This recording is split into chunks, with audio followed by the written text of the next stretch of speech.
Olá, tudo bem com você? Então vamos resolver a questão 167 do ano de 2021 do Enem de Matemática. É uma questão que trata sobre gráfico de funções. Olha, eu vou fazer uma pequena alteração no enunciado da questão, que para mim, para ter mais lógica da pergunta. No final, eu vou comentar a questão original que foi proposta, tá bom?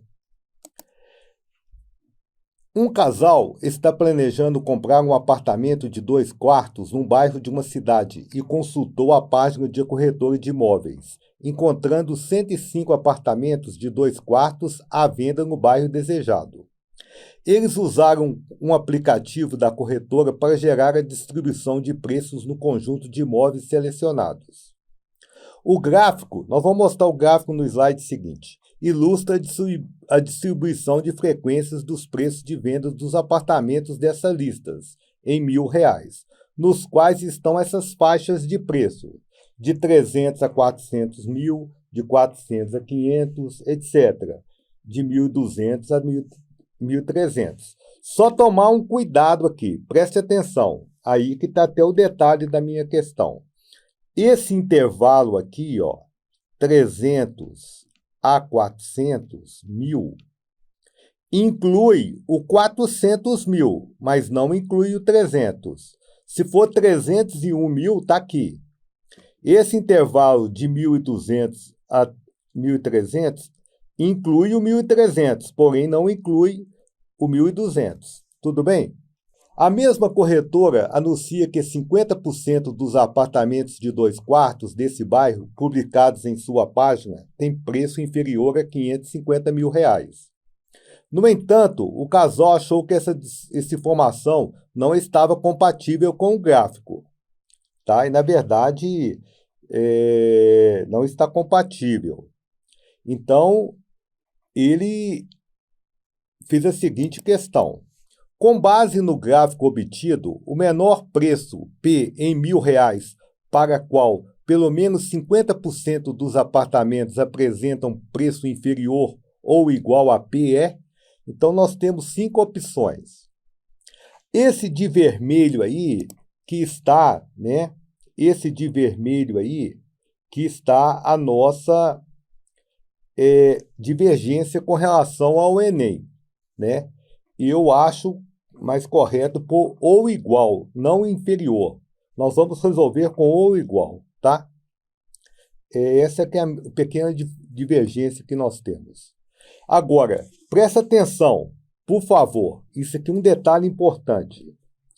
50% dos apartamentos, preço inferior ou igual a P, significa menor ou igual a P. Isso é a mesma coisa que falar que P é maior ou igual a 50% dos apartamentos. É mais fácil trabalhar com o P do lado de cá do que com o lado de cá, tá bom? Antes, nós vamos fazer uma pequena revisão de intervalos. Não desliga o vídeo, não! Espera aí 2 minutinhos para você entender melhor a questão, tá? Alguns tipos de intervalos. Através de alguns exemplos, vamos mostrar alguns tipos de intervalos de números reais. O intervalo fechado, 3 e 10. Todos os números reais compreendidos entre 3 e 10 pertencem a esse intervalo. O 3 pertence a 3 e 10, o 10 pertence. O 3,1 é óbvio. O 2,9, não. Tudo bem? Esse intervalo pode ser representado por x pertence a R e tal o quê? X está entre 3 e 10. O 3 e o 10 entram. Aqui está o desenho do intervalo. Tudo bem? Ele é chamado intervalo fechado. Tá? As extremidades entram. Agora, o intervalo onde as extremidades não entram, chamado intervalo aberto. Você pode representar por parênteses ou por colchete invertido. Tá? Todos os números reais compreendidos entre 3 e 10 pertencem a esse intervalo, exceto o 3 e o 10. Esse intervalo também pode ser representado por x pertence a R, o x é menor que 10 e maior que 3. Ou aqui no desenho, tá vendo que o 3 e o 10 não entram? Tá? E tem outro tipo, ele é fechado, ele é aberto à esquerda e fechado à direita. Todos os números reais compreendidos entre 3 e 10 pertencem a esse intervalo. Olha aqui, o 3 não pertence, porque está aberto. O 10 pertence. Esse intervalo pode ser o x é menor ou igual a 10, maior do que 3, ou aqui está o desenho dele. E tem mais um tipo, que é o fechado à direita e aberto à esquerda. Todos os números reais compreendidos entre 3 e 10 pertencem a esse intervalo. O 3 pertence, porém o 10 não pertence. Esse intervalo pode ser escrito como x menor que 10, x maior ou igual a 3, ou aqui no desenho. Isso é importante na hora de resolver a questão. Agora, nós vamos voltar para a questão. Tudo bem? Vamos voltar para a questão. Então, vamos voltar para a questão. Aqui está a distribuição de frequências. Então, primeiro, nós vamos ver, não sei se você lembra, mas está escrito aí que ele tem que vender, são 50% dos apartamentos. Aquele P, né, que é o preço, ele tem que ser maior ou igual a 50% dos apartamentos, né? Então, são dados 105 apartamentos. Quanto que é 50% de 105? De cabeça, mental, 50% de 105 é 52,5, né? Então, voltando à questão, 105 apartamentos, 50% são 52,5. Mas não tem meio apartamento, tá bom? Não é um apartamento, não tem meio. Então, vamos considerar 53 apartamentos, tá? Então, aquele preço P, né, está escrito no texto. Devemos encontrar o menor valor de P em R$ 1.000 para que pelo menos 50% dos apartamentos sejam preço inferior ou igual a P. Agora, como eu falei, é mais interessante você pensar assim: o P deve ser maior ou igual a 50% dos apartamentos.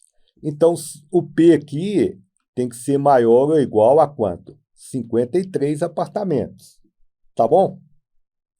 Então, você tem que encontrar um preço aqui que ele seja maior ou igual a 53% dos apartamentos. Bem, eu vou fazer aqui, ó. Olha aqui, presta atenção. De 300 a 400 mil são 5. Então, nós podemos escrever 5 aqui, ó. 5.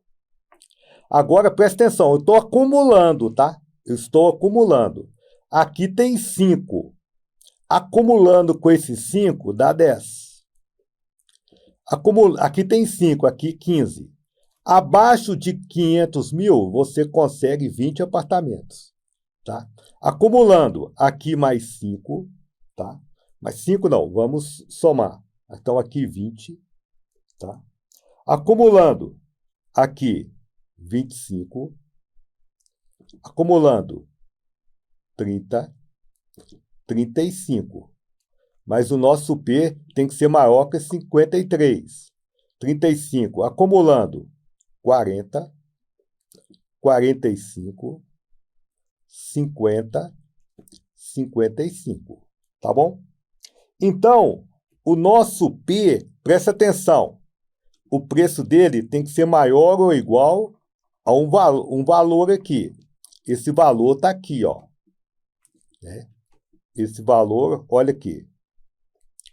Se o P for 800 mil, né, você consegue o P maior ou igual a 55%, 55 apartamentos. Tá? Então, olha lá. O valor de P deve ser maior ou igual ao preço de 53 apartamentos. Vamos encontrar o P.